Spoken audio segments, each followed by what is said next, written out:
Hello everyone, it's Void Bricks back, and today I wanted to talk more about the recent drama or controversy surrounding the Star Wars May the 4th promo that LEGO is putting on this year. Now, if you're watching this channel, you probably watch other YouTubers who are centered around LEGO collecting and whatnot, so you've most likely heard a lot already about this topic. I wanted to give my 2 cents and go more in depth and give a little more detail that some of the people are kind of missing.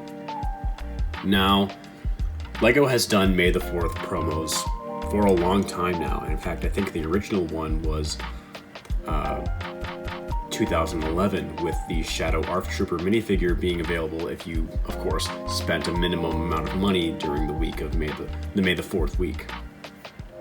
LEGO has continued, after seeing the huge success that this had back in the day, has continued to have these promos every year for around a week, maybe around 8 days, where if you spend a minimum amount of money on LEGO sets, LEGO Star Wars sets to be specific, you will receive special promotional products.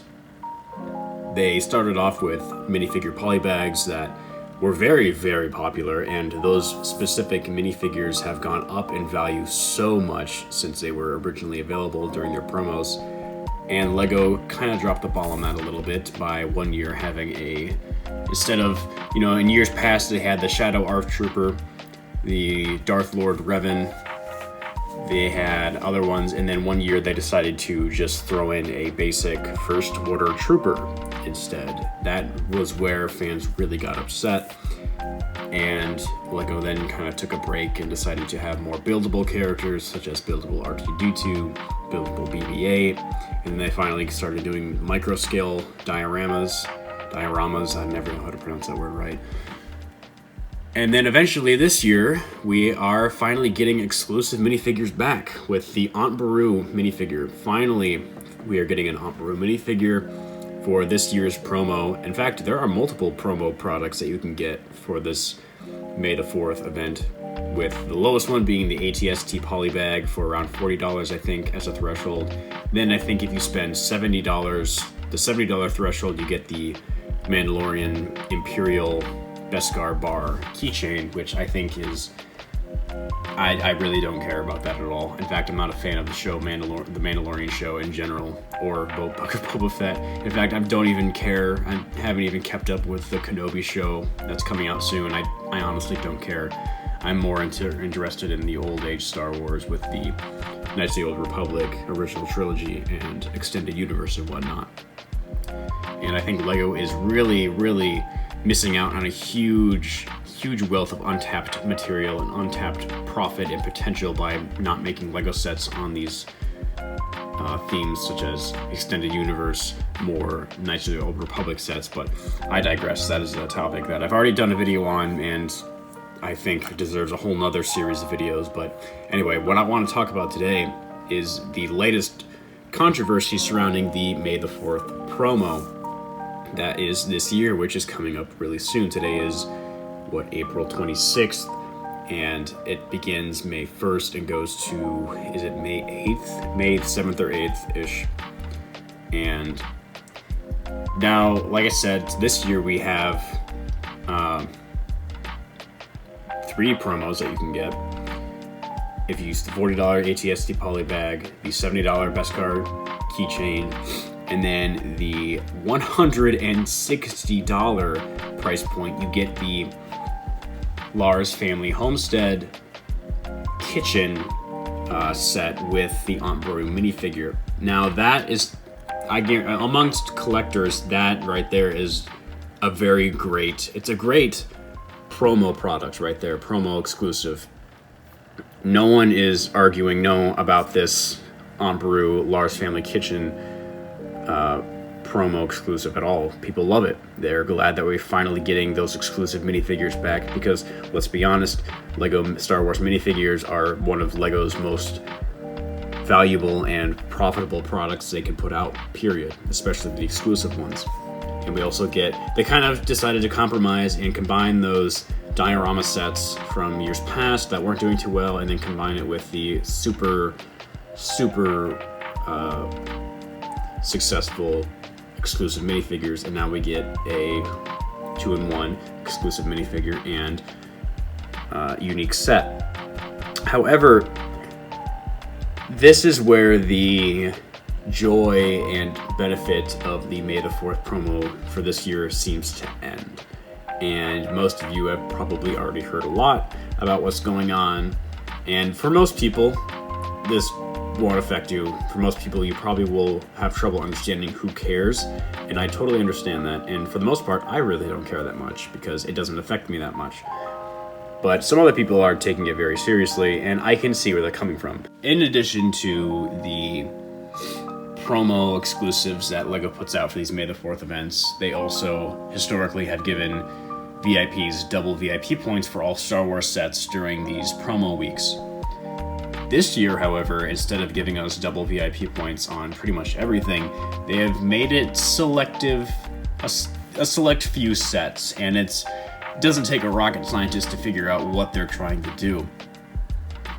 Instead of getting VIP points on some of the new, UCS sets or some of the new diorama sets that are coming out, in fact, most of the recent sets don't have double VIP points eligible for them.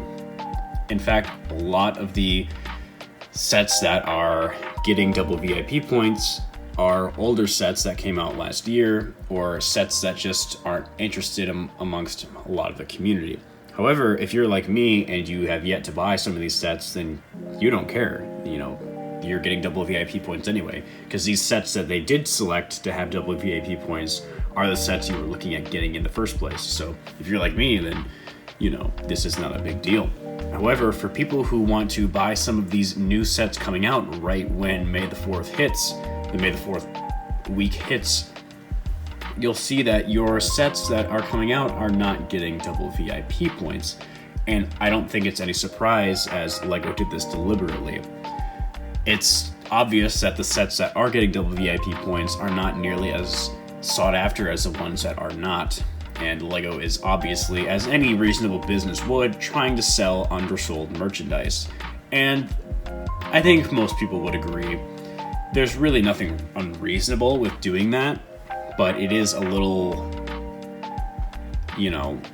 what do you want to say? It is a little annoying for people who are looking to get double VIP points for other sets. But here, I don't think it's unreasonable for a business to want to try and, push unsold merchandise. They could have just given us a sale on the website, but they decided to do this. It is annoying for other LEGO fans and collectors right now, so I see where they're coming from.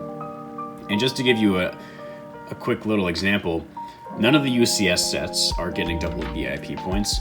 No sets from 2020 over $50 are getting double VIP points. And this one, I think, is the most obvious. The 501st Battle Pack is not getting VIP points, or double VIP points, sorry. And once you take these into account, it becomes obvious that they are deliberately doing this to make sure that you don't get very many double VIP points and you are buying the stock that they want to get rid of rather than the stock that you actually want to get. But enough about that point. Like I said, for the most part, it's not that unreasonable for a business to want to do this. But let's go a little more in depth on the corporate style, or the corporate shenanigans, I guess, that are going on behind the scenes. This is clearly annoying and shady to most people, but it is a simple business practice, and you can't blame a company for wanting to clear out leftover merchandise. But it should show you as a customer that companies, at the end of the day, really what they care about is their profit. Most importantly, companies will always say the customer comes first, or quality over quantity. But trust me, if you take economics in college like I did, if you study business practices, if you are looking at college degrees, you understand that the first and foremost, the most important priority of any business is to make money. That is just an unwritten law of economics, of business, period. Making money comes first. Profit comes first. The customer's happiness doesn't matter as long as you're making money. That is just understood amongst all businesses. This should not be a surprise to anyone who knows who studies business practices and whatnot. Lego does donate to charity though, and I see a lot of people trying to, give some slack to Lego because they do donate, to charity. They do donate to good causes. But I want to, again, understanding business practices, let me explain why companies do this and why they are so public about this. Lego is not alone when it comes to giving to charity or giving back to the community or whatever. You'll see, especially over here in the United States, companies do this all the time. They will give money back to the community. They will donate to charity. They will give to nonprofits. And on the surface, of course, as a consumer, it looks very good. Makes you see the company in a better light. It looks like the company is doing a good thing. It makes them more human. It makes them, But there is another side to this practice that I think people don't understand, and I don't expect them to if they don't actively look out and study business practices.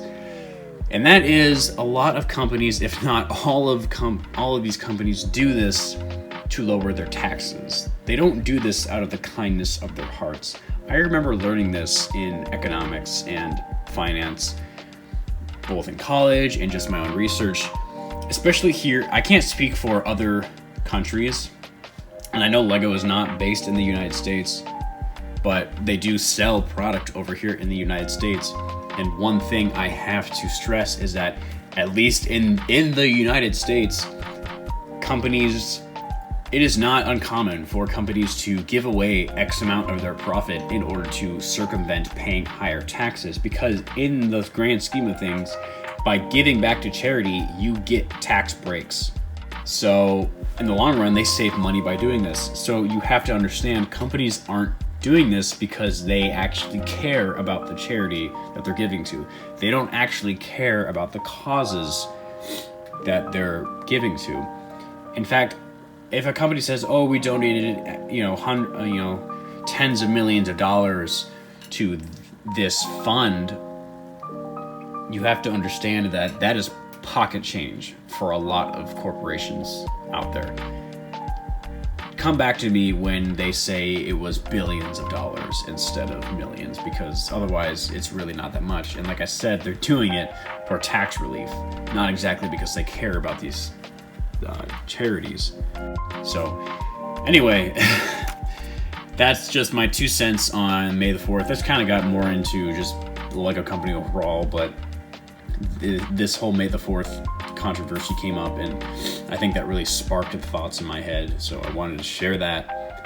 Another side of things that people, especially even the collectors in the Lego community, aren't exactly seeing, and unless you've been trained and you've studied these businesses and their practices, specifically, you won't really see this just out in the open. So anyway, thank you for listening to my rant. I hope I gave you a clearer understanding of how Lego works and why they do what they do.